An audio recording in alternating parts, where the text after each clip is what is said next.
Diyos maray na hapon mga tugang. Ihahatod sa Indo ang darakulang bareta. Mga baretang maruluwas sa mga dyaryo nasyonal. Alagad enot na nindong maladangog sa radyo DCGB. Ini ang bareta alas 5. Sa ngaran ni Sir Pio Fernandez, ako ang sa indong kaiba sa pagbabareta. Ako po si Joshua Bino.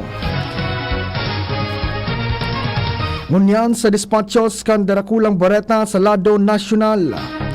Tinauwanin doon kan National Disaster Risk Reduction and Management Council o NDRRMC ang importansya kan tamang aksyon o DAC cover and hold kada best na naglilinog.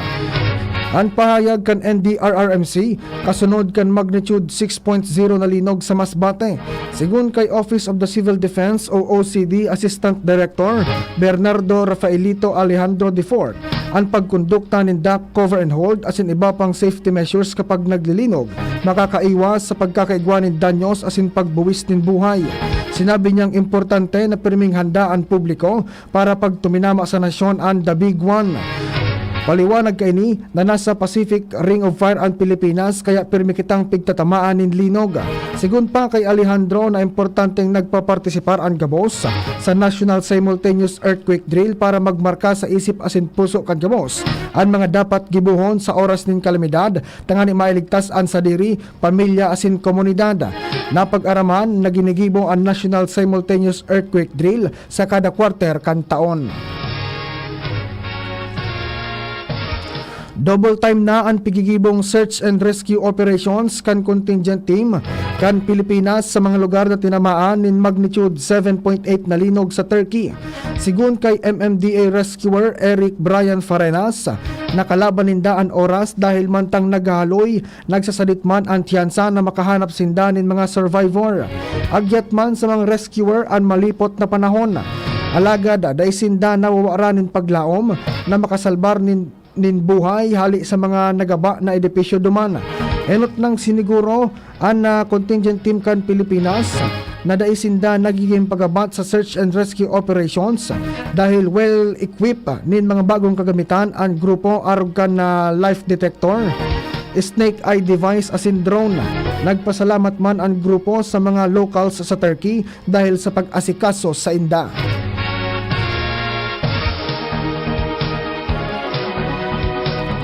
Naiuli na sa Pilipinas ang bangkay kan overseas Filipino worker o OFW na si Wilma Tescan na nagadan sa linog duman sa Turkey. Dinara na ang bangkay ni Wilma sa Saindang Harong sa Lucena para iburol.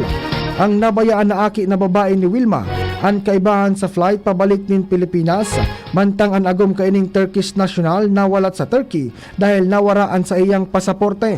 Napag-araman na kan tuminama ang makusog na linog sa Turkey, kaibahan kan nagadan na OFW ang sa iyang employer sa probinsya kan Hatay, mantang ang sa iyang aki nasa Istanbul. Sinabi ni Nicole, aki kan nagadan na OFW, naharani sana sa epicentro kan linog ang kinamumugtakan kan sa iyang ina. Alagad nagibo pa kaining makahuron ni Wilma ang sa iyang employer matapos ang linog. Alagad naputol ang paghagad kainin ng tabang matapos ang makusog na aftershock. Napag-araman na 11 taon na si Wilma na nagtatrabaho bilang OFW, asin breadwinner man sa iyang pamilya. Nagpapasalamat man ang ama kanagadan na OFW sa gobyerno sa pagtabang na maiuli ang bangkay kan sa iyang aki. Nanindogan ang Philippine Coast Guard sa mandato kaining mantinuron ang katrangkiluhan asin de-escalation kan tensyon sa West Philippine Sea. Sinabi kay ni na sa indang pigkukonsiderar na magkaigwa ni darakulang badil sa saindang vessels. Sigon kay PCG spokesman Rear Admiral Armand Balilo na pag-aadalan ninda ang posibilidad na pag-armas sa PCG vessels. Alagad sa indang sisigurohon na ini susog pa man giraray sa indang mandato para maiwasan ang anuman na komprontasyon sa Chinese Coast Guard o CCG sa sainda nin na agresibong aksyon kay ni sa West Philippine Sea. Tinauwanin doon ni Balilo na daing darakulang badil ang gabos na PCG vessels dahil nakadesenyo ang mga ini para sa maritime law enforcement asin pagmantenir kan katrangkiluhan. Nagdakol pa ang mga nasyon na nagpahayag nin suporta sa Pilipinas kasunod kan panibagong pangharas kan China sa West Philippine Sea. Sa sarong pahayag, sinabi kan Canadian Embassy na ang mga aktibidad kan China nakakaapekto sa legal na operasyon kan mga barko kan Pilipinas sarong pagsuhay sa international law asin nagraraw sa katrangkiluhan asin estabilidad kan rehiyon. Apwera sa Canada, nagpahayag manin na kahaditan ang United Kingdom asin Germany sa naging aksyon kan China na inapod nindang intimidatory. Enot nang napahayag nin suporta sa Pilipinas ang Estados Unidos, Australia asin Japan. Sigun man sa Chinese Embassy, bako totoo ang alegasyon kan Pilipinas. Guminamit sana ang Chinese Coast Guard nin handheld laser speed detector asin handheld green light pointer para sukulon ang distansya asin kaskas kan barko kan Pilipinas asin magtaon ng direksyon para masiguro na ligtas ang ang saindang paglalayag. Kontra si Senador Francis Tolentino, nagamito na kan Pilipinas ang Mutual Defense Treaty o MDT sa Estados Unidos kontra sa China. Ang reaksyon kan Senador may kinaraman sa naging pahayag ni retired Supreme Court Senior Associate Justice Antonio Carpio na insidente nin pagtutok nin military grade laser kan China Coast Guard sa mga tauhan kan Philippine Coast Guard o PCG. Supesyente ng rason para gamiton kan nasyon ang nasabing kasunduan. Alagad kung si Tolentino ang hahaputon kontra siya sa pahayag na ini kan dating Associate Justice dahil day pa man lethal o nakakagadan ang nasabing laser attack. Siring man sinabi ni Tolentino na ang provocative action na ini kan China sa satuyang nasyon haros paduman sa paggamit nin MDT. Maski nga ni aminado si Tolentino na day pa niya sigurado kung laog ang temporary blindness na resulta kan laser attack kan China sa mga tauhan kan PCG para magamit ang MDT. Nag-apilar ang senador na gibuhon ang gabos na paagi para mapundo ang mga harassment asin pambubuli sa satuyang mga kababayan. Kasunod kan magnitude 6 na linog sa Masbate, tinawan doon kan National Disaster Risk Reduction and Management Council o NDRRMC ang importansya kan tamang aksyon o andak cover and hold sa kada best na naglilinog. Sigun kay Office of the Civil Defense o OCD, Assistant Secretary Bernardo Rafaelito Alejandro Defort, ang pagsunod sa duck cover and hold asin iba pang safety measures makakatabang tanganing maibitaran ang pagkakaigwanin danyos asin pagbuwis ng buhay kung kaya importante na perming nakahanda ang publiko para sa pagtama sa nasyon kan the big one. Paliwanag kaini na nasa Pacific Ring of Fire ang Pilipinas kaya permi ining pigtatamaan nin linog. Importante man ang pagpartisipar kan gabos sa National Simultaneous Earthquake Drill tanganing masiguro sa isip asin puso ang mga dapat gibuhon oras may kalamidad asin na mailigtas ang sadiri, pamilya asin komunidad. Ang National Simultaneous Earthquake Drill pigigibo sa kada quarter kan taon. Dagdagan ta ang mga bareta ngunyan sa lado lokal. Yaon man dyan si Ange Galero. Ati Ange, maray na hapon.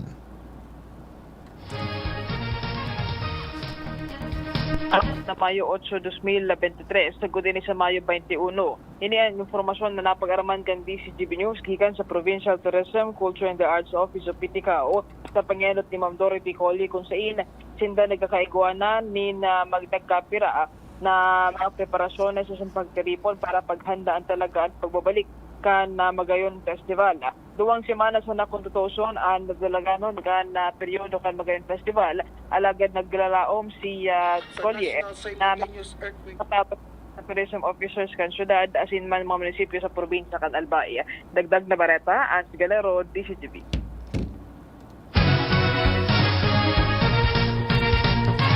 Salamat Ati Ange Guerrero. Ngunyan sa pagpapadagos kan mga bareta sa lado nasyonal. Aprobado na kan Department of Budget and Management o DBM ang pagpaluwas ng Special Allotment Release Order o SARO na maabot sa 3.41 billion na fondo sa scholarship kan mga estudyante nga nasa technical vocational courses. Ginibo ang lakdang na ini bilang parte kan implementasyon kan Universal Access to Quality Tertiary Education Act Sakop kan scholarship ang mga estudyanteng nagkukuha nin vocational courses asin naka-enroll sa mga eskwelahan na akreditado kan Technical Education and Skills Development Authority o TESDA. Sigun kay DBM Secretary Amena Pangandaman, ang lakdang manaini dahil sa kagustuhan asin inisyatibo kan Marcos Administration na tawan prioridad asin mapalangkaw ang estado kan edukasyon kan mga Pilipino. Ang scholarship fund ang kaibahan sa 2023 budget kan Department of Labor and Employment o DOLE TESDA sa ilarom kan 2023 General Appropriations Act. Apwera sa tuition fee, sakop kan nasabing benepisyo kan scholarship and miscellaneous fee, accident insurance, trainee provision, health protective equipment, internet allowance, starter toolkits, national assessment fee asin iba pang bayadan. Nagdodoble kayod na ang contingent kan Pilipinas sa pagkondukta nin search and rescue operation sa mga lugar na tinamaan kan magnitude 7.8 na linog sa Turkey. Sigun kay MMDA rescuer Eric Brian Farenas, kalaban ninda ang oras dahil sa habang naghaloy, nagsasaday ang tsansa na makahanap sinda nin mga survivor. Agyat padigdi ang malipot na panahon. Sa ibong kaini, day sinda na bawaranin paglaom na makakasalbar pa sinda nin buhay hali sa mga nagaba na building. Siniguro kan contingent team kan Pilipinas na bako sinda pagabat sa search and rescue operations dahil sa kompleto sinda sa mga bagong gamit arog kan life detector, snake eye device asin drone.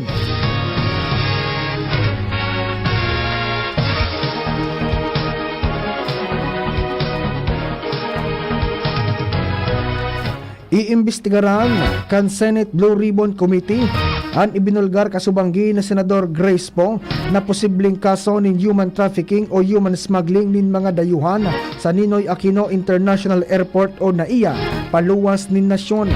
Sinugo ang Blue Ribbon na panginutan ang investigasyon para aramon ang posibleng korupsyon asin sa buwatan kan mga airport official, security asin kan Bureau of Immigration o BI na nakadestino sa aeropuerto.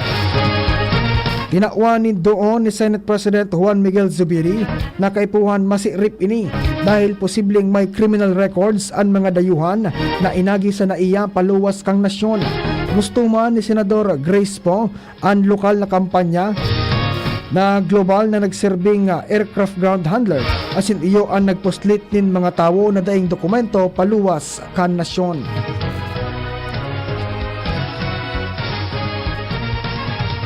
Sinabi ni Presidente Bongbong Marcos Jr. na sa iyang isusulong ang sarong program na makakatabang sa mga paraoma sa aspeto kan financial support. Sa pahayag kan Presidente, ini sa paagi kan na pagpaparikas sa loan financing program para sa mga Filipino farmers. Apwera digdi, sinabi kan Presidente na ang subsidy program siguradong papakinabangan man kan mga paraoma. Ang nasabing programa ipigsusulong kan Presidente kasabay kan ginibong pag-aprobar sa produksyon nin hybrid rice na may kamautan na mapaitaas ang crop productivity o crop production sa nasyon.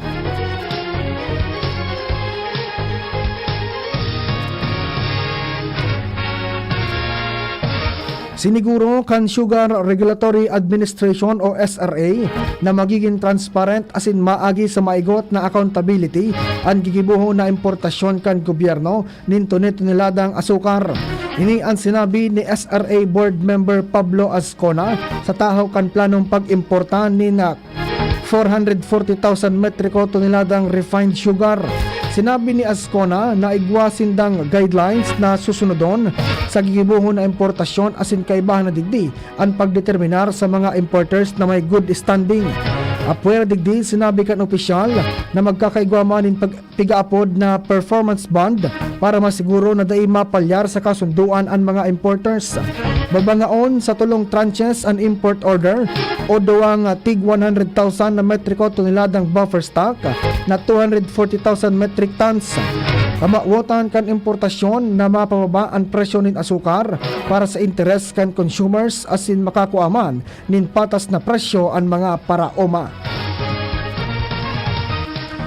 Inanunsyo ni Senior Deputy Minority Leader as in Northern Samar 1st District Representative Paul Daza na epektibo na sa maabot na bulan ng Abril kaining presenteng taon ang pagpapautob in Implementing Rules and Regulations o IRR kan Republic Act No. 11698 o ang Vintage Vehicle Registration Act.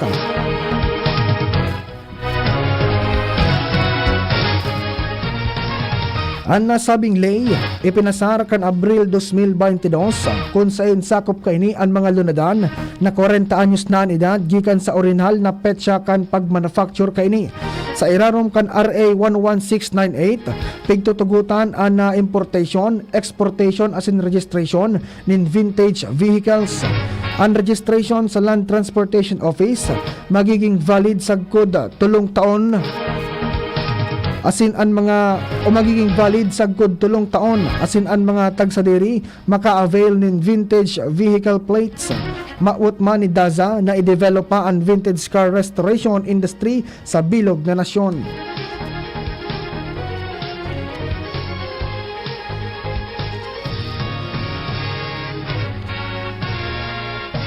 Maghigpit na ang Philippine Army sa neuropsycho test sa mga bagong recruit.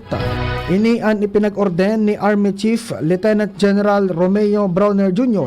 matapos ang nangyaring shooting incident kan Sabado na nangyari sa 4th Infantry Division o 4th ID Headquarters sa Camp Evangelista sa Cagayan de Oro City. Sa nasabing insidente, 4 na soldados ang nagadaan kan bigla na sanang daing kuna-kuna na namadilan sa indang kapwa soldados mantang sinda nasa laog kan barracks asin nagkakaturog. Sinabi ni General Browner na para maiwasan na maotro ang insidente kay puwan masiguro na gabos na bagong recruit makakapasar sa neuropsycho test. Pipasiguro man ni General Browner na naipapautob din toltol ang mga mental health program para sa mga soldados. Paliwanag kan opisyal na dakol na kinaaatubang na agyat ang mga soldados na posibleng makaapektar sa saindang mental health. Kung kaya kay puhan, regular na ma-check kung nasa marahay sindang sitwasyon. Pigrekomendar ni Senador Alan Peter Cayetano na mag-create na sananin Maharlika Fund sa mga government financial institutions o GFIs na may presenteng investment funds.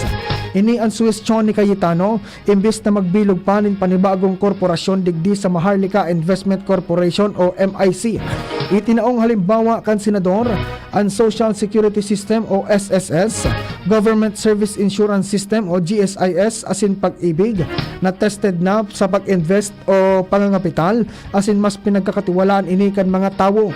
Kung gigibuhon ini kan gobyerno, mas pabor siya dahil sa hababang panahon na patunayan kan mga institusyon na may papadumanan ang sa indang kapital. Hinagad ni Cayetano na sa laog nin 2 taon sa mga GFI ngo na ipagkatiwala ang Maharlika Fund asin kapag naparambong ang investment saka na pag-isipan ang pagkrear nin separadong korporasyon.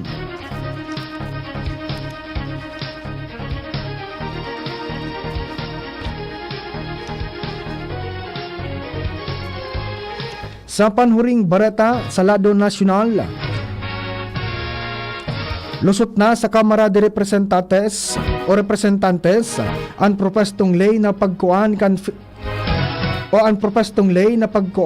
kan Philippine Merchant Marine Academy o PMMA nin sarong kadete sa Lambang Congressional District kada school year.